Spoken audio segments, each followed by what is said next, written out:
The biting wind howled like a pack of wolves closing in for the kill, whipping snow across the desolate platform of Blackridge Station as if the devil himself were exhaling his frozen breath.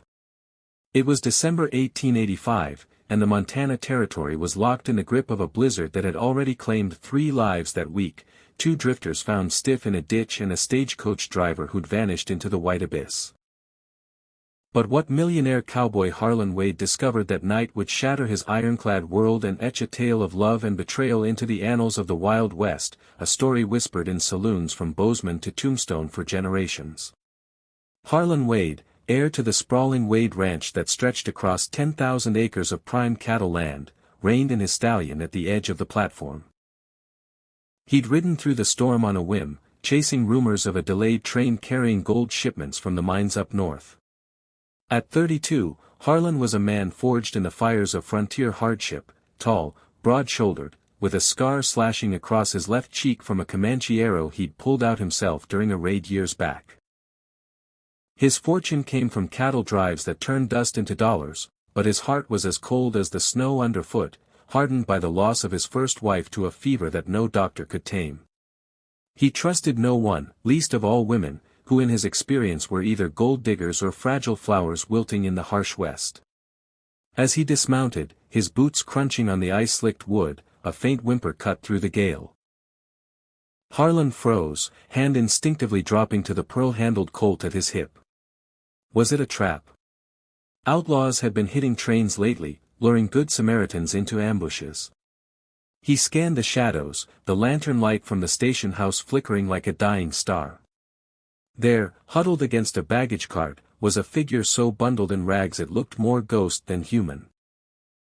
Snow clung to the form, and as Harlan approached, pistol drawn, he saw trembling hands clutching a thin shawl over a nurse's uniform, stained, torn, but unmistakable with its white apron and cap. "Who the hell are you?" Harlan growled, his voice rough as gravel. The figure lifted its head, revealing a woman's face, pale as death, lips blue from the cold. Her eyes, wide and haunted, locked onto his, and in that instant, something cracked inside him. A fissure in the fortress he'd built around his soul. "I'm Nurse Eliza Thorne," she whispered, teeth chattering so hard the words barely escaped. "Please, help me." Harlan hesitated. Helping strangers in the West could get a man killed faster than a rattlesnake strike. But her eyes held a desperation that mirrored the void in his own chest. Cursing under his breath, he holstered his gun and scooped her up, her body light as a feather, icy against his warmth. She fainted in his arms as he carried her toward the station house, the storm raging like it meant to bury them both alive. Inside, the stationmaster, old Jeb Harlan, no relation, just a coincidence that made the cowboy smirk, stoked the potbelly stove. "Good Lord, Harlan, what you got there? Looks like you fished a drowned rat out of the snow." "Shut your yap and fetch some blankets," Harlan barked, laying Eliza on a bench. He stripped off his heavy coat and draped it over her, rubbing her hands to bring back the blood. As color returned to her cheeks, she stirred, murmuring something about a derailed train and bandits. Harlan's ears perked up. Bandits? That explained the delay, and perhaps tied into the gold rumors. When she finally opened her eyes fully, Eliza's story spilled out in halting bursts. She'd been on the Northern Pacific Railroad, heading west from Chicago to tend to plague victims in a mining camp. A gang of outlaws, led by the notorious Black Jack Ketchum, had ambushed the train in the dead of night, derailing it with dynamite. Explosions lit the sky like hellfire, passengers screaming as cars tumbled into a ravine. Eliza had escaped with her life, hiding in the wreckage, but the cold had nearly claimed her as she stumbled miles to the station. Harlan listened, his mind racing. Black Jack was a legend, a ghost who robbed trains and vanished into the mountains, leaving bodies in his wake. If Eliza had seen his face, she was a walking target. And if that train carried gold, as whispers suggested, Black Jack might come looking for loose ends. "You ain't safe here," Harlan said flatly. "Those bastards don't leave witnesses." Eliza's eyes widened in terror. I saw him. Up close. He shot the conductor point blank. Harlan's jaw tightened. This woman, fragile as she seemed, had fire in her veins, a nurse who'd braved the frontier alone. Against his better judgment, he offered her shelter at Wade Ranch. Ride with me. My spread's fortified like a fort. No one's getting in without a fight. The ride back was a nightmare, the blizzard blinding them as Harlan's horse plowed through drifts. Eliza clung to him, her arms around his waist, her breath warm on his neck. In that frozen hell, a spark ignited, something Harlan hadn't felt since his wife's death. But danger lurked. Twice, he swore he heard riders in the wind, shadows flitting at the edge of vision. They arrived at the ranch as dawn broke, the massive log house looming like a sentinel against the white landscape. Harlan's foreman, grizzled Tom Riley, met them at the door, eyebrow raised at the woman in his boss's arms. "Trouble, boss?" "Always," Harlan replied, carrying Eliza inside to a guest room. As he built a fire, she confessed more, she'd been no ordinary nurse. In Chicago, she'd uncovered a scandal, doctors peddling fake cures that killed patients. Fleeing threats, she'd taken the train west, only to stumble into worse. Harlan nodded, impressed. "You're tougher than you look, Miss Thorne." "Eliza," she corrected softly, her hand brushing his. The touch sent a jolt through him, but he pulled away. Love was a weakness in the West, it got men killed.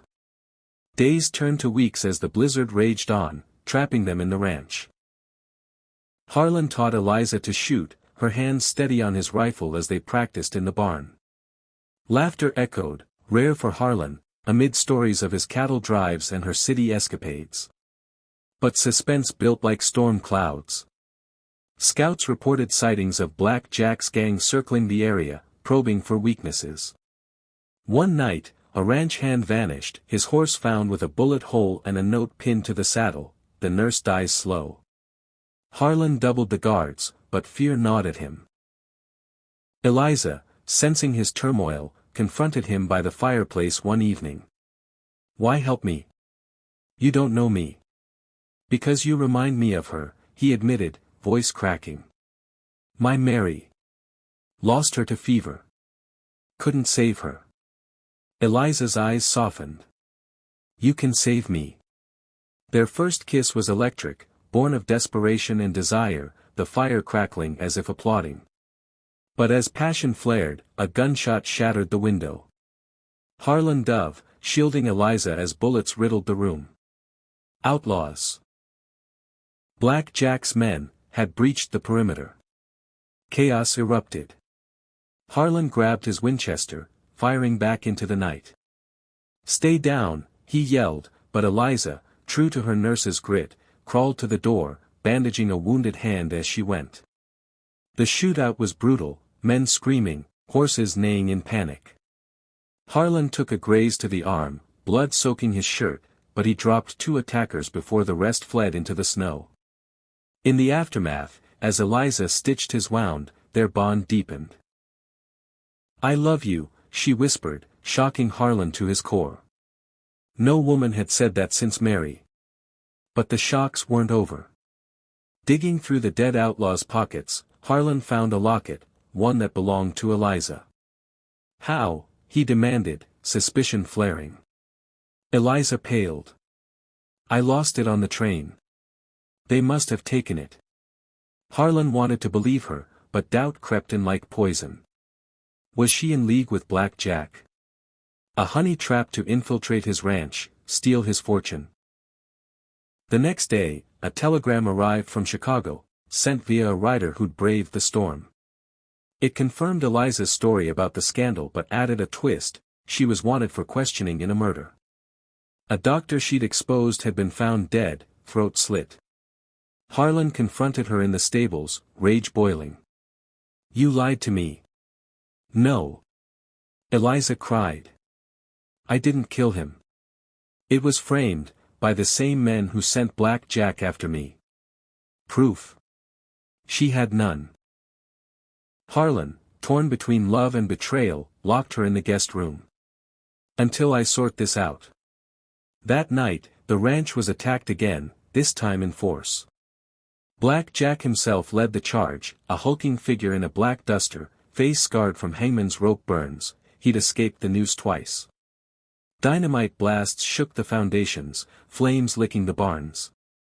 Harlan fought like a demon, picking off riders from the rooftop, but they were outnumbered. In the melee, Eliza escaped her room, grabbing a shotgun. She blasted an outlaw sneaking up on Harlan, saving his life. "Believe me now," she shouted over the gunfire. Harlan nodded, guilt flooding him. Together, they turned the tide, her medical knowledge saving wounded hands, his marksmanship dropping the enemy. But Black Jack cornered them in the main house, pistol aimed at Eliza's head. "She's mine," the outlaw snarled. "My sister. Sent her to scout your ranch for the big score." The revelation hit Harlan like a gut punch. Eliza, Black Jack's kin. She shook her head wildly. "Lies. He's my half-brother, but I ran from him years ago. He's the one who framed me." Black Jack laughed, cocking the hammer. "Blood is thicker, sis." In a blur, Harlan lunged, tackling the outlaw. They wrestled, fists flying, crashing through furniture. Eliza grabbed a fallen knife, hesitating. Kill her brother? But as Black Jack gained the upper hand, strangling Harlan, she plunged the blade into his back.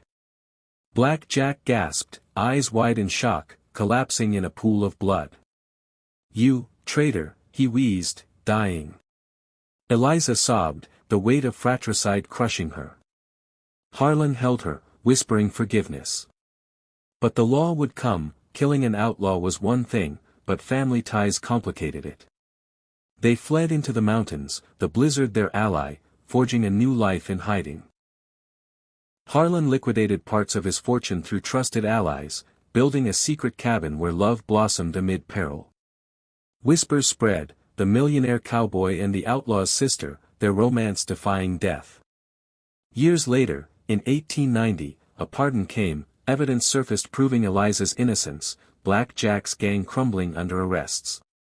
They returned to Wade Ranch, their story making headlines. Love conquers the frontier's deadliest feud. But the real shock came in old age, as Harlan lay dying in 1920, Eliza at his side. "One last secret," she whispered. "I did kill that doctor. For poisoning my mother." Harlan smiled weakly. "Doesn't change a thing. I love you." Their graves stand together, a monument to a love that shocked the West, born in ice, forged in fire, eternal in history. The wind still howls at Black Ridge Station, and some say on stormy nights, you can hear their whispers, a reminder that in the Old West, love was the deadliest adventure of all.